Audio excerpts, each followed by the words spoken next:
Hello my fiery friends, the Infernoman here with our latest gameplay and deck tech video to show you. In this series we highlight a random deck on MTG Arena, and it can range from a spicy homebrew to a tier 1 meta deck that is hot on ranked. And if you do enjoy these videos that we make, all I ask for you is to give a like on this video and subscribe to the channel, as I would greatly appreciate your support. Now, if you like the deck we're playing today, I'll leave a link in the details below so you can give it a spin for yourself on Arena. Keep in mind that these videos will be pure gameplay, no commentary style, so you can enjoy the game. But if you do want to hear my deck tech analysis and thoughts, I'll leave that at the end of the gameplay. So without further ado, let's take the deck that you see right now and get started.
And there you have it, everybody. That is our Sir Conrad's Graveyard deck for Historic Brawl. So, a couple initial thoughts that I had on this was I wanted to try something a little different in the sense that while we do want to focus on trying to create many of these budget brawl decks for you out there who don't want to spend a ton of wild cards, keep in mind that our twist this time was our actual commander is an uncommon. So our actual one single rare in the deck is from a card that probably nobody remembers, but we'll talk about this in just a second.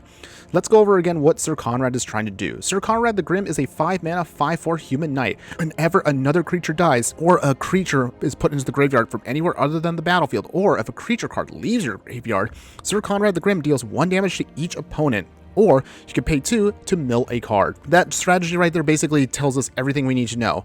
So all we just want to do is we have a couple strategies that are focusing on this game plan, but we want to make sure we maximize the synergies, which is where we have Desecrated Tomb come into play. So Desecrated Tomb is our single rare for 3 mana. Whenever 1 or more creature cards leaves their graveyard, create a 1/1 black bat creature token with flying. So the idea here is we're going to try to get as many creatures out into the graveyard and into the graveyard back and forth to hopefully maximize as many creature tokens to either go wide or just overwhelm our opponent. Maybe we can sack those tokens for extra value. In order to do this, however, we're going to have to focus on 3 main strategies to ensure this deck gets to victory. Utilizing Sir Conrad's ability, we want to try to either mill out creatures as much as possible into our graveyard. We want to reanimate those creatures back to the graveyard to maximize the synergy of both Desecrated Tomb and Sir Conrad. And of course, we're going to hopefully try to ping out our opponent as fast as possible with cards that support the game plan. So a couple cards that support Sir Conrad directly are going to be cards that don't mind our creatures dying, so we can maximize some life gain and drain. So cards such as Blood Artist will help us out with that. Cards such as Dreadhound will also help us ping out our opponent. We have Bastard of Remembrance. Cards like these are going to help us ensure that our game plan, of course, doesn't mind that our creatures get killed, so this way we can keep draining out our opponent and keeping our life total high enough so we can continually stall out the game just enough where we can keep grinding out additional value. Another kind of theme to it, as I just mentioned, was we're going to be doing quite a bit of milling.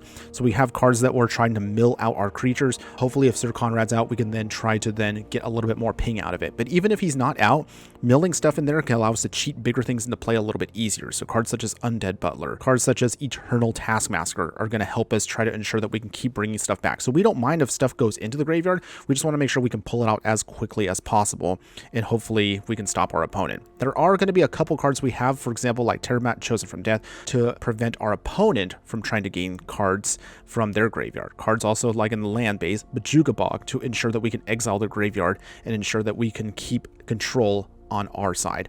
As far as ways of preventing some of our creatures from completely getting destroyed, or say protecting Sir Grim himself, we will then want to make sure that we have some cards that will ensure that we can protect him. Like Kaya's Ghost Form protects him not only from either removal but also from exiling itself.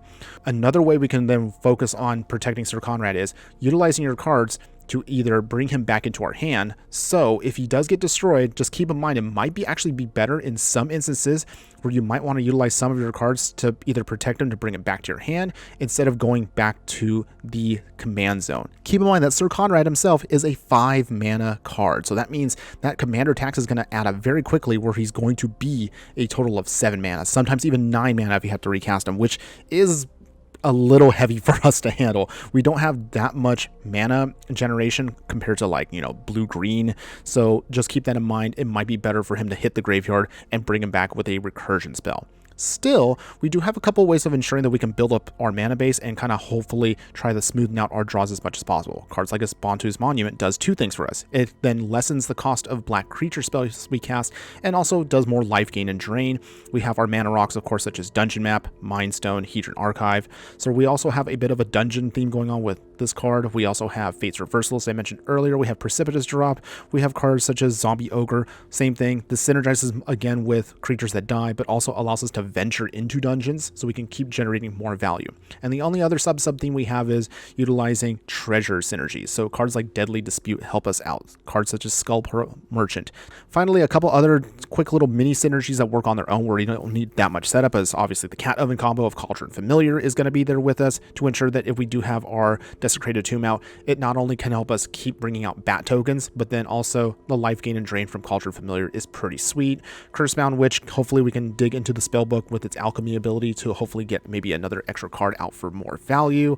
And of course, we do have a little bit of wraths in our deck, not anything heavy, because remember, we are on a budget, so we can only afford cards such as Nightclubber, and we also have cards like Metamorphic Vapors. We have cards such as Archivina Sorrows, but don't underestimate these cards.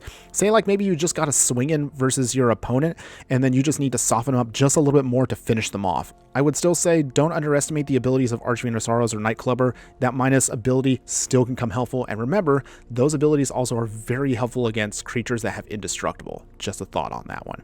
And finally, let's kind of cover our land base. Nothing really fancy because again, this is a monocolor deck and we are on a budget, but just get your staples in there like usual, like Field of Ruin, Witch's Cottage to bring back a creature, triggering off our ability. We have 26 Swamps, a Memorial to Folly, Infinite Deadlands, Gate of the Black Dragon, Desert of the Glorified, Bojuka Bog again, and Baron Moor. So most of these cards either help us cycle when we don't need extra lands in the mid to late game. They can come down tap, that's perfectly fine. Remember that again, your biggest weakness also with this deck is we're very slow to build up, but we are very grindy. So as long as we can get a couple of our key cards out, we can then hopefully keep generating enough value to prevent our opponent from taking us over in the game. One of the strongest things about this deck is because we don't mind getting our creatures destroyed on the battlefield, we can generate a lot of grindy value with our creatures. One cute little combo that I would actually like to try out that I haven't had a chance to try in the handful of matches that I've done and even some testing is Sir Conrad also does combo off with one specific card, Bojuka Bog.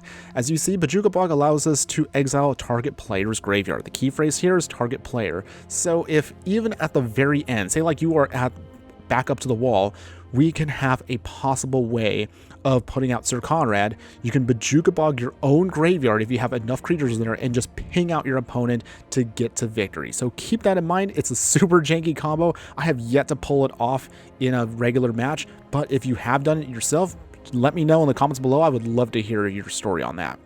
Otherwise, my only final thoughts on this deck is it's actually a lot of fun to do.